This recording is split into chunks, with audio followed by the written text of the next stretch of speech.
Both Jehoram and Ahab were deeply influenced by their evil wives.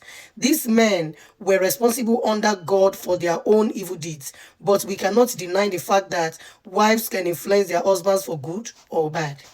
This is why Paul emphasized these principles in his New Testament.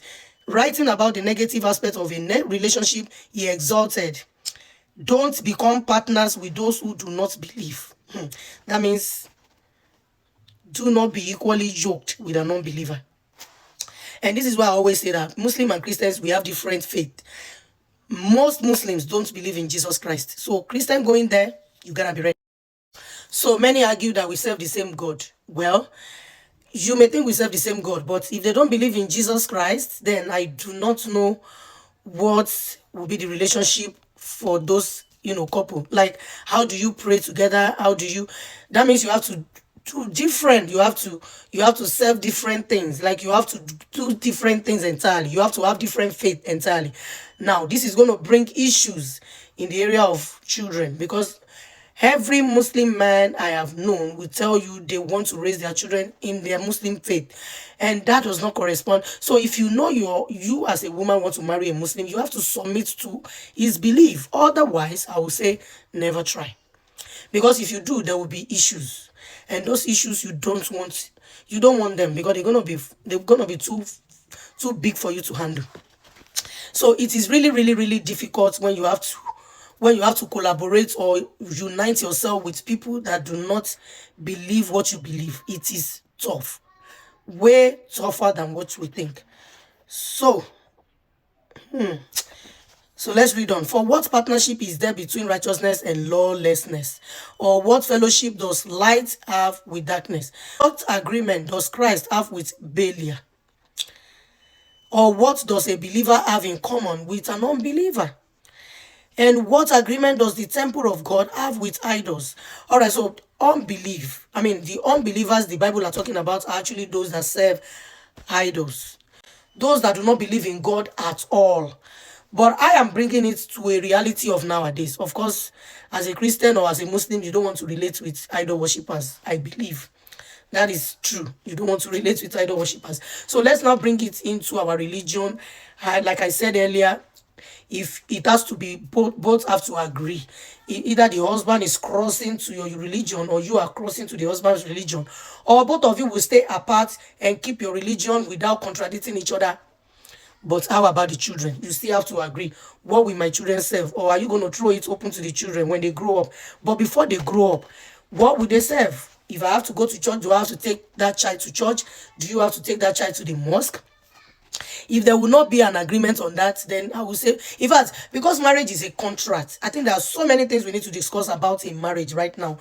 Nowadays, for those that are married, that's already too late. But if you're not yet married, you have to really discuss. You are discussing about sex life. You talk about how do you want it? How often do you, in fact, how often, I would say that's more like what I would never like to discuss if I were to be in that shoes of singlehood. I would never love to discuss that, because how will you ask me how do I want it? I really do not like a sex that you have to prepare for. It is not that we are not married. We are married. Why should we prepare for it? It should happen somehow. It should happen. Maybe your wife is in the kitchen, it should happen anywhere.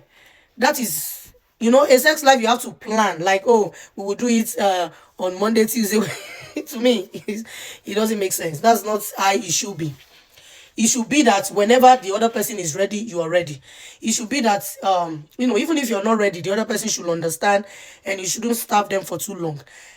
And, it shouldn't be something we have to be saying, we have to be writing timetable for. It doesn't make sense to me.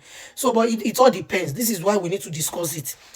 Maybe, things have gone so weird now that some people will say, oh, some of the couples now, they are making it an issue where they have to have issues in their marriage that, before maybe they were not doing certain styles, like, licking each other and all of that. You know what I mean? I don't want to call what is like giving head. I know some of you know what it is.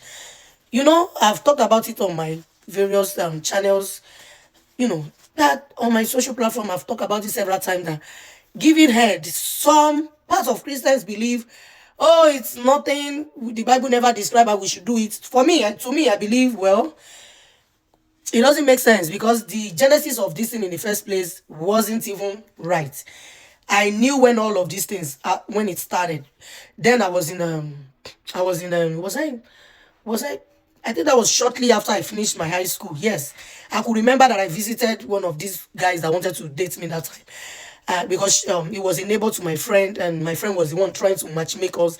So I visited him, like their house was just right beside each other. And then my friend was like, brother Lagbaja, need to see you. You need to see brother Lagbaja. And I knew what that meant. I knew Brother Lagbaja needed a relationship. So she was like, oh, let's go see Brother Lagbaja. Like, Brother Lagbaja just wanted to talk to you. And I followed her. So we went together. And then when we got there, now how friends do things. The next thing, she left me there. Well, I wasn't scared because I knew he wasn't going to try anything funny. But unlike now, these days, anything can happen. Raping was not really something that is so rampant at that time. So innocently, I went in, and then my friend was, and then she told me, my mommy said I should come, and then, I later realized she was just trying to arrange us together. She was trying to do some matchmaking nonsense. So, and I sat down, we were sitting down before, and the next thing, this brother, Lagbaja, that has no sense, we were supposed to talk, right? The first thing he did was, oh, how are you? Sure, we're okay. And then she slots in a video. Lo and behold, when I looked on the video that he suffered to even put up this cassette or the cassette or whatever it's called, and then I saw it was a mojo film. It was a blue film. I just, in my mind, because the one who trained me was an old woman. Like, my mom was old. So I was trained by an old woman that had taught me a lot. She had taught me a lot of things. So even when you greet me, I know where you're heading to. I know what you mean. So you don't have to necessarily toast me or chike me or whatever they call it. I know where you're going. I already know. My mom talked about so many things. When she was single, how men would toast you, how men can deceive you into sex. Everything I have been told. So it wasn't new to me. So in my mind, I was laughing at him. I was just looking at him like, see this one. Who are you trying to lure into sex by putting a blue film? You're putting a blue film for me. So as you see me so now, it's easy. I be small picking. I am small. I look small. I'm a small girl, but my brain is larger than what you think, larger than your own. So I smiled, even though I was looking like I wasn't smiling. In my heart, I was actually rolling on the floor, laughing at him. I just kept on watching. And then he sat down. He sat down on his bed. All these all these guys of those days, they have a bed. You have like they have a it's a room. They are always in a room. Single guys of those days. So he has a bed, and in fact it was even two of him and his friends that were going to that place, that rent the place. Or maybe it was even Scotty, I don't know. So I was like then later, he sat down. I was watching the film, but I wasn't paying 100% attention. And I was not relating my body to that. The more I watched, the more angrier I became. He doesn't know. He sat down on his bed, which was opposite me, sitting on the couch. And I kept staring at the movie. I sat down. I was upset. And that was what put me off about him. And I was like, so you can't discuss. Like, we can't talk. Let's get talking. Maybe we could even start a relationship. You don't know. But this is what you could put. What are you trying to say? Are you trying to tell me that this is what we should start? We should get into this? Like, seriously? So at a point, I can't remember how long. I think I managed for the next 30 minutes. And the next thing I told him, I said, can you put this off? I need this off. And then he said, oh, really? You don't like it? I said, I don't like it. And then he put it off. So when he turned it off, at that point, I was already looking at my time, and I told him, you know what? I'm already, I need to go back home. I need to go back to my friend, and I need to go back home. My time is up. My mom gave me time to come back, and the time is up. So that was how he lost it. We later became friends. He later tried again after I entered college. He later tried again, after some years later, when we were more mature than that. But it didn't work out. I thought I could make a relationship with him, but it didn't work out. Somehow, a lot of things put me off. Something like, so many things. It didn't work out. Okay, what I'm trying to say now, the reason I told that story was I knew what happened in that. And that was my first and last time of watching Mojo film. They call it Mojo film in my country, blue film. That was the first and last time I watched it. I purposely waited for that time, for that long, because I was just looking at what was going on there. And then I realized that all these giving head. That was where I saw it, that ladies, we have to give head to 1, 2, or 3 men at the same time in bed before they, in fact, some of them will release before they now start the major business. Now we are bringing this into marriage. So are you saying that this thing that used to happen in those days with daughters of Jezebel, we have to bring it up into our marriage? Most especially as Christians that we call ourselves. So that is why I used to argue it, that it is not right, if you ask me. So what I'm saying is, in marriages now, we need to talk about it before we get in, because husbands and wives are now having issues concerning that, whereby a wife will suddenly, because of what they watch on social media, now asking the husband for it, and the husband will say, the mouth I use in praising God, I can't do it, and the wife will start making issue. And then vice versa, some men too are requesting their wives to do it for them, and then the wives will say, I will never try that because I'm a Christian. So I think it's best for us to discuss sex life. What other thing? We have to talk about so many things. Anything that we have seen, watched on social media, or it has happened to our parents, we need to discuss it before we join hands in marriage with another person. So whoever you marry will determine if you will still continue to be a child of God or not. Okay, so let's move on. For the sake of his servant David, the Lord... Okay, hold on, no. All right, so let's reflect a little bit. He said, in what ways can unsaved or carnal Christian mates influence their spouses today to walk out of the will of God? In so many ways. In so many ways. They will do a lot of things. They don't care about so many things. They are so careless, about what God... they don't really fear God that much. So they do a lot of things. They might even tell you it doesn't matter. They will convince you to do things to offend God. So it's better we run. Verse 19, for the sake of his servant David, the Lord was unwilling to destroy Judah, since he had promised to give a lamb to David and his sons forever. One thing I love about God is that he always wants to keep his promise no matter what. Then it's left to you not to be part of that promise, but he will keep his promise. Verse 20, during Jehoram's reign, Edom rebelled against Judah's control and appointed their own king. So Jehoram crossed over to Zair with all his chariots. Then at night he set out to attack the Edomites who had surrounded him and the chariot commanders. But his troops fled to their tent. So Edom is still a rebellion against Judah's control today. Libnah also rebelled at that time.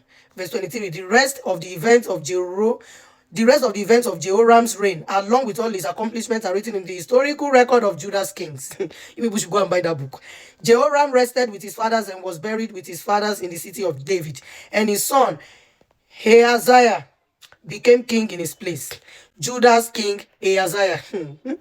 In the 12th year of Israel's king Joram, son of Ahab, Ahaziah, son of Jehoram, became king of Judah. Ahaziah was 22 years old when he became king, and he reigned 1 year in Jerusalem. His mother's name was Athaliah, granddaughter of Israel's king Omri. He walked in the ways of the house of Ahab and did what was evil in the Lord's sight, like the house of Ahab. In the Lord's sight, like the house of Ahab, of course. For his father has married into the house of Ahab. Ahaziah went with Joram, son of Ahab, to fight against King Hazael of Aram in Ramoth Gilead, and the Arameans wounded Joram. King Joram returned to Jezreel to recover from the wounds that the Arameans had inflicted on him in Ramoth Gilead when he fought against Aram's king Hazael. Then Judah's king Ahaziah, son of Jehoram, went down to Jezreel to visit Joram. Then Judah's king Ahaziah, son of Jehoram, went down to Jezreel to visit Joram, son of Ahab, since Joram was ill. I beg, I don't tire. Did it not tire me? All right, let's do another commentary. Family nurture. Local churches should provide spiritual nurture and support for members of unbelieving families. Not only do we encounter the wicked influence of husbands and wives in these Old Testament stories, but we also see the impact of pagan parents on their children. Ahaziah's father Jehoram had married Ahab and Jezebel's daughter Athaliah. Unfortunately, this kind of negative influence permeates many families today. Fortunately, God has given birth to a spiritual family, the church.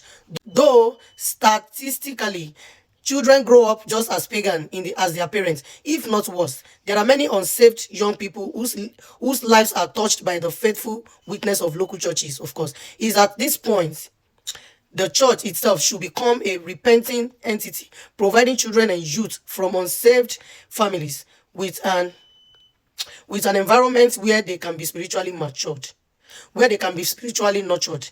The apostle Paul and his fellow missionaries Silas and Timothy modeled the reparenting process in their own ministry. Although we could have been a burden as Christ's apostles, instead we were gentle among you. As a nurse nurtures our own children, as you know, like a father with his own children, we encountered, comforted, and implored each other of you to live worthy of God. Hello, good day, my glorious families. I welcome you to today's chapter of the day. Chapter 8, the Shunammite land restored.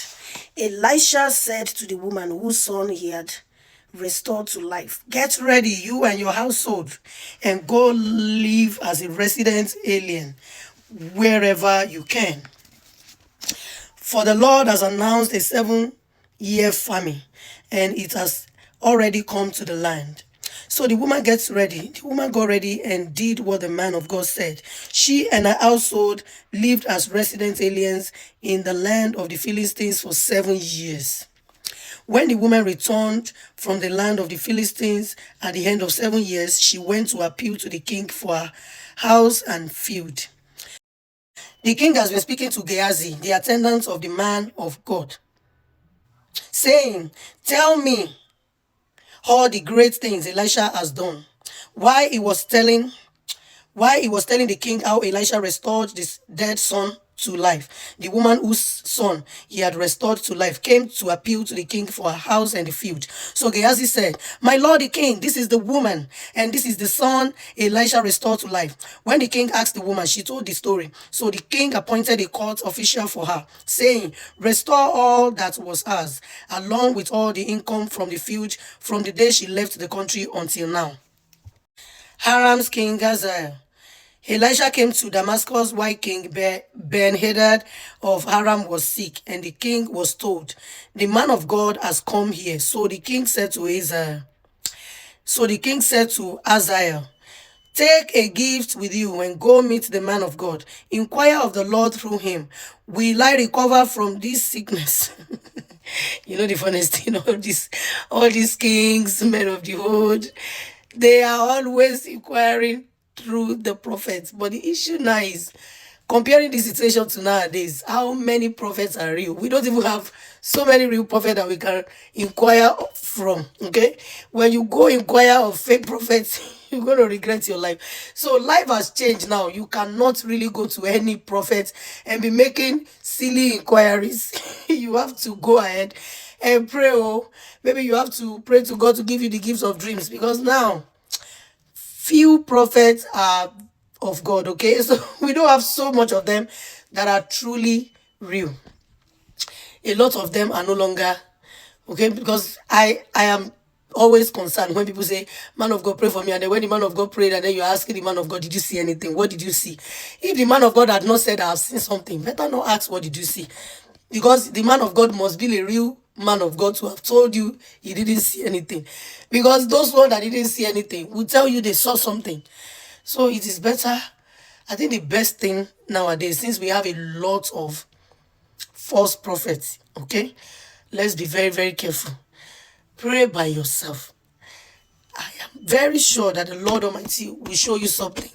And if God did not show you something, just keep praying and keep waiting. Because as it is right now, if you don't trust so much, like, I don't know, we don't have so much of those kind of prophets anymore.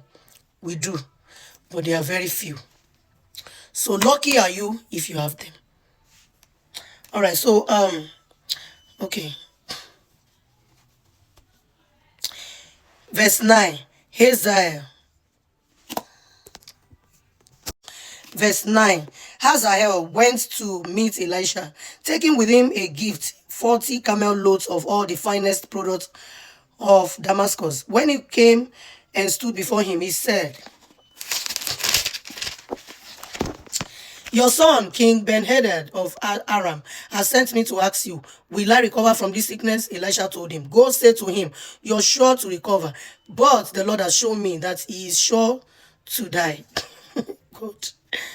How was all these prophets able to pass on those messages that are very, very negative, and then they have that confidence? Because you should be afraid to say them. Then he stared steadily at him until he was ashamed. The man of God wept, and Ahaziah asked, "Why is my Lord weeping?" He replied, "Because I know the evil you will do to the people of Israel. You will set their fortress on fire. You will kill their young men with the sword. You will dash their children to pieces. You will rip open their pregnant women." Ahaziah said, "How could your servant, a mere dog, do such a mighty deed?" Elisha answered, "The Lord has shown me that you will be king over Aram."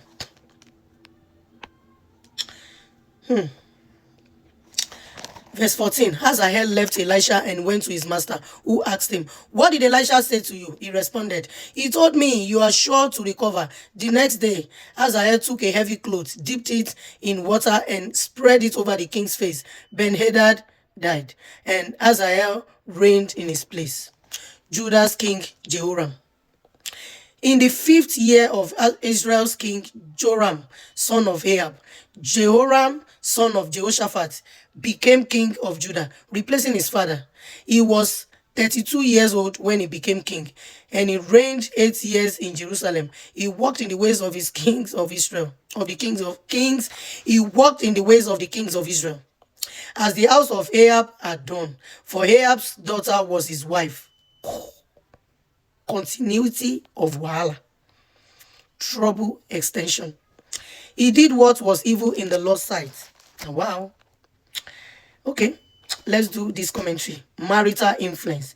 When choosing a life mate, men and women should carefully consider whether that person is committed to walking in the will of God. In 1 Kings, we noted Jezebel's evil influence on Ahab. She incited him to devote himself to do what was evil in the Lord's sight. When Jehoram became king in Judah, he married Ahaziah, daughter of Jezebel and Ahab. Both Jehoram and Ahab were deeply influenced by their evil wives. These men were responsible under God for their own evil deeds, but we cannot deny the fact that wives can influence their husbands for good or bad. This is why Paul emphasized these principles in his New Testament. Writing about the negative aspect of a relationship, he exhorted, "Don't become partners with those who do not believe." That means do not be equally yoked with an unbeliever. And this is why I always say that Muslim and Christians, we have different faith. Most Muslims don't believe in Jesus Christ. So Christian going there, you gotta be ready. Who calls you into his own kingdom and glory? Let's reflect a little bit. In what ways can a local church become an effective spiritual family to those converts who came from non-Christian homes? So many ways. In fact, these days, our talk or preaching or whatever we call it or message is not it's not that main thing that will actually convert many people anymore. So if you know you are an evangelist, you better buckle up your game, because the best way to win souls right now is our attitude, like how we treat people, how we connect with people, how we accommodate people. So many things. People are watching us. So what we do, they watch. So that's how we can win souls. Not anymore too much of talk. No, talk is cheap. All right. The major thing I'm taking out of this, because honestly, this particular chapter is kind of boring to me. Hey, this son of Ahaziah. You see all these names? Sometimes they are so tiring pronouncing them. So, but what I'm taking out of here is that be careful of who you marry. Be careful of who you marry, because you could marry the enemies of God. And when you do, there is no way you can be the friend of God, because they will influence you. So be careful of who you marry. That is my take out of this chapter 8. I'll see you in chapter 9. God bless you.